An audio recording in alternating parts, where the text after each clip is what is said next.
Hey there everyone, this is Samuel Johnson, and before I begin this vlog, I just wanted to say two things. One personal, one kind of a actual question, so to speak. First off, this evening has not been kind to me emotionally, so I'm not really doing that well right now. I'm, the reason I'm saying this is because I was kind of briefly considering skipping the vlog for this week, but I've done that quite at least a few times while I've been doing them, and I feel like I've been doing them a little too close to each other, so I kind of didn't want to do that to anyone. To you guys. So I'm sorry. Apologize if I seem a bit out of it while I'm doing these vlogs, or when I'm doing this vlog at least. So yeah, I want to say that. Secondly, the second question is kind of in regards to the show. So if you don't know, I've been watching Code Lyoko on Amazon Prime for the entire time I've been doing these vlogs, basically because for a while, or by at least since the end of 2019 and a little before, the show was on Amazon Prime, free for anyone who had a Prime subscription like myself. For whatever reason, when I went on there today, most of the episodes were unavailable. There were still some that were there were still some that were available, but there were just like one episode here, one episode there, while the rest were just unwatchable, which I just have a question. Is this something new that happened in the last week that I'm just not aware of? Like, what the heck's going on? Where did all these episodes go? Like, if you're watching these episodes on Amazon Prime, is it what? Why does anyone have an explanation for this? Like, why are the episodes just suddenly gone? Were they not popular enough? So they decided to cleanse the system? It's just I don't really get it. It's weird. It's not gonna affect these vlogs anything because the episodes are available on YouTube. And before I decided to watch the show on Prime, I was gonna watch it on YouTube because all the episodes are available there. And even then, the episode that I was gonna watch this week was still available, so I was able to still watch it. But it's just weird, and I don't get what the heck's going on there. So, like, yeah, is this something new or is it just something going on with me? I don't get it, but anyway. So, yeah, with both of those things out of the way, welcome back to the Lyoko Retrospectives. So today we're going to be discussing episode 70 of Lyoko, Skidbladnir. And essentially, and in this episode, Jeremy and the group decides that there has been making progress on tracking down Xana. Essentially, to be able to go into the worldwide network, they're planning to create a essentially a digital submarine, so to speak, that by the end of the episode it goes by the name of the Skidbladnir. For the majority of the episode, it's given the codename Melanie, but eventually it's given the name Skidbladnir, named after a Viking ship from an old story that Franz Hopper read to Aelita when she was a kid. Essentially, essentially how they're making it is that they have like a little hangar built into Sector 5 of Lyoko, and they're using it to and essentially the and essentially just little by little the program is being implemented into the hangar to create the Skidbladnir from the ground up. However, when they as such Jeremy and Aelita have created the groundwork for the submarine, but the problem but they don't know in order to it's however it's going to take time to complete, and they have to be there when the programming is complete, which is precisely at 4 o'clock the next day. If they don't, the system could implode on itself, and it would take them months before they could piece it all back together and recreate the ship. As such, Jeremy and Aelita say that they got to get there at 4 on the dot the next day, but ultimately the wrench is thrown into the mix as Jeremy and Aelita go back to Jeremy's room to do some late night programming, and Jim hears them talking, and pretty much Caddick has a rule that boys and girls are not allowed in each other's dorms. Well, as a result of this, because Aelita was in Jeremy's room, both of them are in trouble and essentially are pretty much put in detention for the afternoon the next day, which means it would cut into them getting to the Skidbladnir and being able to finish the program. While they do try to think of ways out of it, it's unfortunate things just aren't working well. Like they think that they can skip lunch by saying they got sick, but Jim wants to sit with them while they're eating. They try and trick Jim by using like a toy mouse or saying he won the lottery, but Jim may be a little dim-witted. He's not a complete idiot, so he knows that they're BS. and unfortunately, the group's attempts to try and or group's ways of communicating with each other are taken away. Specifically, when Jeremy and Alita go to the library that or put in detention. Sorry, the detention's in the library. Jim takes away their phones and tells Jeremy he can't be on his laptop, and which is also unfortunate because Xana has become aware of what they're trying to do, so he sent William and a pack of creepers to Sector 5 to try and destroy the submarine before it gets finished. Thankfully, the group who was trying to help Jeremy ultimately saw him in the library through like a window because they were considering maybe getting him out there.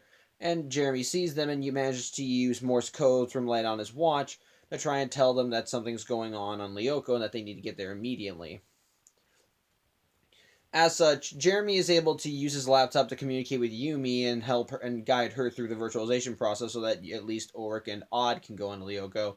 And while he's doing this, Aelita is distracting Jim by asking for help with her homework. But unfortunately, this does not go well either because unfortunately the principal walks in and takes away Jeremy's laptop, so he's now effectively cut off from Yumi, and unfortunately things are not looking good on Lyoko. While Odd and Ulrich are able to get to the hangar where the monsters and William are, and specifically the Skid, I'm just gonna call it that from now on because ultimately Odd decides to call it the Skid for short. They're able to get to that hangar and pretty much they decide to go for divide and conquer. Ulrich will fight William while Odd will take care of the monsters. But unfortunately, William calls for backup, and with each of the shots on the Skidbladnir shield, it's just causing the shield just getting weaker and weaker until eventually it would go away and the Skid would be destroyed. And while Odd is making some headway with the monsters, it's clear they're getting outclassed and they need backup. As such, Yumi just realizes they have to kind of go for some of the big guns, so to speak. So she calls her brother asking for a favor, and while he initially wants to just blow her off, his brother's friend has a crush on Yumi, so he convinces her brother to help them out and to get Jim out of there. So what they do is, I'm guessing this is Yumi's plan, is that they manage to get Jim to run away, to leave Jeremy and Aelita alone by sending Kiwi in.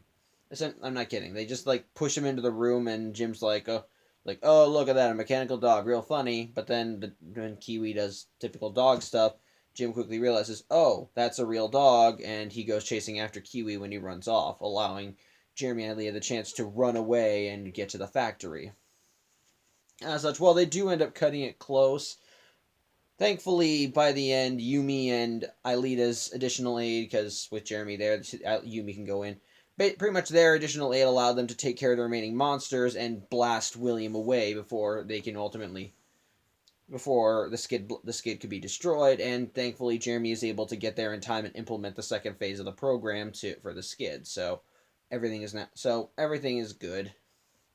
Good. Though this episode seems to present the idea that with William's possessed state and how closely he's tied to Xana, he doesn't get devirtualized in the same sense as the rest of the group because at one point, in order to stop him, Aelita sent an energy sphere at him to blast him off, and rather than turning into digital squares and so forth, and being sent out through the factory, he's instead turned into black smoke, which is weird, but whatever. And they manage to save the day, and the episode ends with the group at the Hermitage estate coming up with the name Skid. And then wondering, how's Jim going to react knowing that with what your guys are doing? It's like, well, that's a weird thing. Or they're saying, again, I'm sorry I'm doing all this.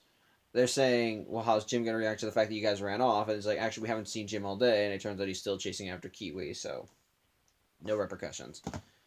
So, yeah. Overall, another alright episode. Just, it's a plot important one, too, but it's a plot important one because it helps establish how the group is going to work around getting Xana. Because at the beginning of Season 3, we saw Jeremy able to pinpoint where Xana is or in the World Wide Web. And now basically with the Skid on their side, they'll be able to essentially leave Lyoko and travel to wherever Xana is and maybe possibly stop him if they had the chance. However, the episode is ultimately just kind of a ticking. It's just kind of a time. It's just a time. Is there's it's kind essentially the self destruct countdown in Metroid. Like from the minute that Jeremy inputs the code, you know that the part of the challenge is just going to be getting there on time before the program implodes on itself. So you knew some things were going to happen to keep them getting there. First, it's Jim and the principal putting Jeremy and Aelita on detention for the afternoon. There's Asana launching an attack. The group losing contact with Jeremy and Aelita because their phones and other devices were taken away. Just little by little, just it's obviously that you obviously know what the challenge is going to be, but it's still a good one, and and it is still kind of nice how all the angles are very much covered for how Jeremy and Alita wouldn't be able to escape. Like they say, well, maybe because you know that because if you've watched the show up to this point, you are aware of all the tricks that the Lyoko group does to typically try and get out of things in order to get to Lyoko. Like say they have an injury or they're sick or yada yada yada blah blah blah. So seeing all the areas countered in some way and in a way that actually feels realistic for a school and going into detention, it actually works. Like, for example, they're like again them saying, "Well, we'll just sneak out during lunch and just say that it made us sick." Jims wants to sit with them at lunch, so once they're done, they can all just go right to the library. Oh, we can probably text them and give them updates on what's going on. No, Jim takes away their phones. Oh, we think we can distract them using some silly antics. Jim sees through them like tissue paper or some analogy. I don't know. I don't know. He just sees right through them. Again, I'm sorry. I'm really bad at this tonight. Bottom line, none of it's working. It's just, but in a way, it's also kind of refreshing because it's actually kind of nice to see the group get to see the writers actually think about this and realize, well, how would it realistically be countered? And these are all really nice ways. And of course, as you do, the bad guys take advantage of the situation to try and go after the Skid themselves because Xana does not want those guys coming after him. So yeah. I think once after this episode, they should probably implement security protocols for access to the skid because again, there's the whole elevator going in. That I think that maybe they should make it so that only the Lyoko warriors or people not tainted by Xana can access it, which would mean that, or maybe finding a way to put a security protocol in the entrance to the hangar because how William was able to get in there was not by taking the elevator by flying in on the top over the top of the core with the mantas and then just dropping in. Kind of like when how to access the core to Lyoko, you had to fly underneath that giant orb thing, which is the core, and go and flying through the bottom. So I feel like they should at least institute some security protocols there to make it work. Otherwise, though, it's got good tension as you kind of want to figure out how as you're trying to figure out how the group can as how they'll be able to get Jeremy and Alita out of detention and get to the factory. How seeing the monsters make more and more damage on the shield.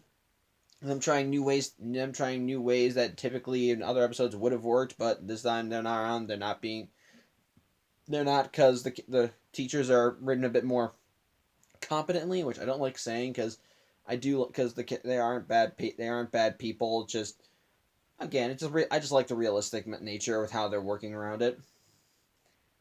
And ultimately, we do get more progression on the main story as we see them developing the skid and realizing they're going to use this thing to try and finally to make more progress on stopping Xana and figuring out what he's trying to do. So yeah, overall, an all right episode. Good plot, important details, nice tension as the clock ticks away.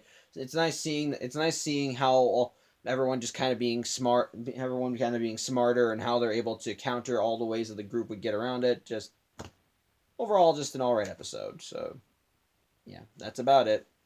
Thank you for watching. Next week I'll probably be in a better mood. Sorry if I was being more subpar than usual for this vlog, but I hope you have a great week, and hopefully by next week, Amazon Prime will have the rest of the episodes back up.